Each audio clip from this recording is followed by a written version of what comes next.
Hello, Dad. You know, I remember a lifetime ago when I was about three and a half feet tall. We, I love my 60 pounds, but every inch or so. I remember the Saturday mornings going to work with my dad. We climbed into that big green truck. I thought the truck was the biggest truck in the universe, Pop. I remember how important the job we did was.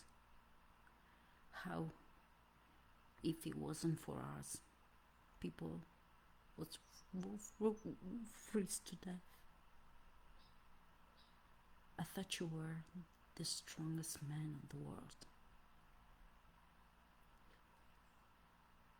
I remember those home videos. What Mom would dress up like you were young. Barbecues, football games, ice cream, playing with the tuna. And when I left for California, only to come home with the FBI chasing me, and that FBI agent, Trout, had to kneel down to put my boots on, and you said, "That's where you belong, you son of a bitch," putting on George's boots. That was a good one, Pat. That was really something. You remember that? And remember the time when you told me the money wasn't real? Well, old man, I'm 42 years old, and I finally realized what you were trying to tell me so many years ago. I finally understand. You're the best, Pop. Just wish I could have done more for you. Wish we had more time. Anyway, may the wind always be at your back, and the sun always upon your face, and may the wings of destiny carry you aloft to dance with the stars. I love you, Dad. Love, George.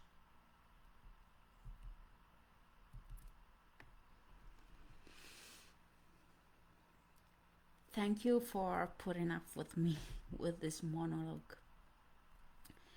It was the very first time that I performed this live, especially in a live stream with you and with everybody. This monologue means a lot to me because I always dedicate this piece to my mother, to my departed mother. So it is a live feeling, a live emotion, and I wanted to share this monologue just to say that many people would think it is easy to dive deep in certain corners of your soul, but actually it really isn't, because when you're dealing with some sort of pain, like the loss of someone who is part of your life, someone who has been important in your life, and you want to work, you try to work on that part of you and use it, let's say so, use it as if it were a device, a source for your own character. It's not easy because you tend to um, let's say, cross path, yeah, uh, cross a path with your personal life and your character life, and most of the time may come out, may emerge something that is not what it should be. And it's like when you said, I didn't see George Chang, I just saw a lot of Miss Maria, and that says it all, especially if you know the person. So my advice today is to not to play with emotions alone. If you're just an amateur actor, just let another person, a coach, help you, and we'll give it a shot again. Because you see, I switched my emotions on and off as if they were easy to do that, but that comes with a lot of practice and study. I started to be able to switch off from a happy mood to sad mood. So, yep. And let's give it a try again. Let's see what happens. And I have to say, it's not easy to switch from a situation to another situation, because you have to deal with your own emotion. It's like your brain is cataloged, indexed across, indexed like a database. So you have to pick what's useful for you in that moment and apply it to your character. And when you're speaking and talking like the person you are, it's totally different, because you're not the character. So you had to part your life from your character life, personal versus characters. I hope that makes sense, because I'm used to I'm used to explain that in Italian, and it's the base for a Stanislavski Strasberg story actor technique. So let's do it again. Let's take a moment to get in the character again.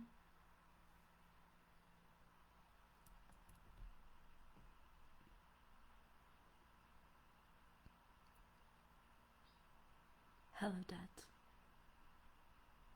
You know, I remember a lifetime ago, when I was about 3.5 feet tall, weighing I love 60 pounds, but every inch or so. I remember those Saturday mornings going to work with my dad. We climbed into that big green truck. I thought the truck was the biggest truck in the world, in the universe, Pop. And I remember how important the job we did was. How, if it wasn't for us, people would freeze to death. I thought you were the strongest man in the world. And remember those some videos with Mom dressed up like Loretta Young? Barbecues, football games, ice cream, playing with the tuna. And when I left for California, only to come home with the FBI chasing me. And that FBI agent, Trout, had to kneel down to put my boots on and you said, That's where you belong, you son of a bitch. Putting on George's boots. That was a good one, that really was something. You remember that? And remember the time when you told me the money wasn't real? Well, old man, I'm 42 years old, and I finally realized what you were trying to tell me so many years ago. I finally understand. You're the best, Bob. Just wish I could have done more for you. Wish we had more time. Anyway, may the wind always be at your back and the sun upon your face, and may the wings of destiny carry you aloft to dance with the stars. I love that. Love, George.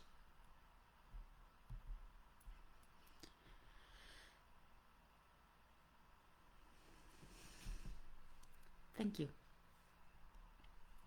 It was really hard to hold back a lot, but sometimes when you do little, you do a lot. Thank you for watching. If you like this video, react, as in like, love, whoa, share, care, or be mad, whatever, just react.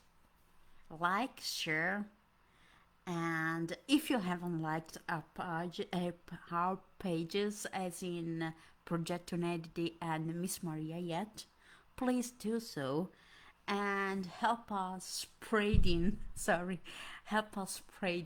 message of these pages and of our job and work with the rest of the world, with your friends, relatives, whoever you want. Namaste. See you later.